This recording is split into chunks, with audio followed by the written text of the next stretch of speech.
Hi, I'm Tristan and I'm a placement student at the Justine Blaney Wellness Center. And today I'm going to be demonstrating a few stretching exercises to help increase range of motion and flexibility of the hip flexors. So a lot of people are affected by tight hip flexors, including myself, and this can be due to reasons such as sitting for long periods of time, for example, while working. And this can cause discomfort while walking, standing for long periods of time, or exercising. So stretching can help relieve some of this discomfort as well as increase range of motion. So the hip flexors are located in our upper thigh hip area, and it includes muscles like the psoas major, the iliacus, and the rectus femoris. And sometimes we have muscles on our backside that can work in unison with hip flexors, for example, the gluteus maximus and the hip abductors. So today I'm going to demonstrate a couple stretching exercises to help relieve tight hips in those areas. So the first stretch I'm going to demonstrate is called the 90-90 stretch. So to set up, we're going to have our one leg in front of us here and our other leg out at the side. So it's called 90-90 for a reason. You want your knee at 90 degrees as well as your ankle. And then with the opposite leg, you're going to do the same thing. So knee at 90, ankle at 90. And we're going to face our forward leg here and just lean forward into it. And try to keep a flat back as well as keeping your hips facing forward in that front leg. You should be able to feel the stretch in your hip flexor here and maybe a little bit in the glute at the back as well. If you want to go a little bit deeper, that's okay too. So coming down onto your hands. You can hold this stretch for about 30 seconds if you would like. So I'm next going to be demonstrating a kneeling lunge. So coming onto our mat here, we're going to almost go into like a split position.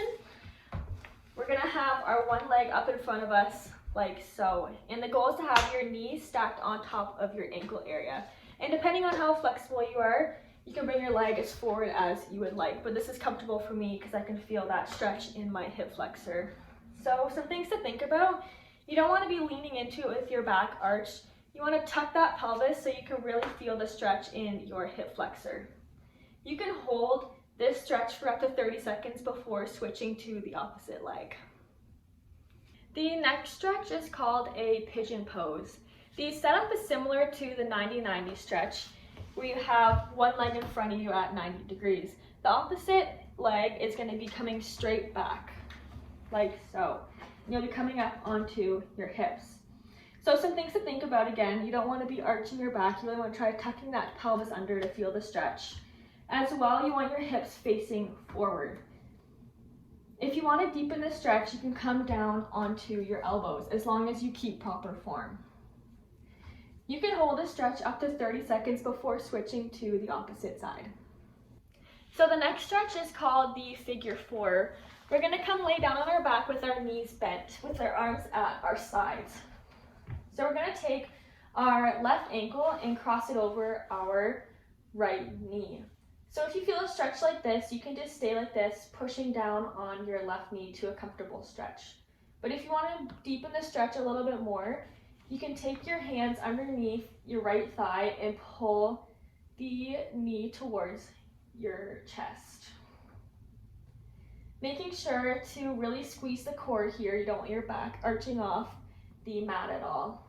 So you can stay here for up to 30 seconds before switching to the opposite side.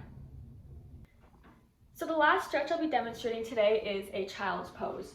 And we're going to be taking a bit of a more wide stance so that we really feel the stretch in our hip flexors. So we'll come up to a tabletop position and we'll bring our hips a little bit wider than we normally would. And we'll untuck our toes here and just lean back into the stretch. You can hold this for up to 30 seconds. So that was a few stretches to help increase mobility and range of motion in your hip flexors. If you deal with tight hips, give these exercises a try and I hope they work for you.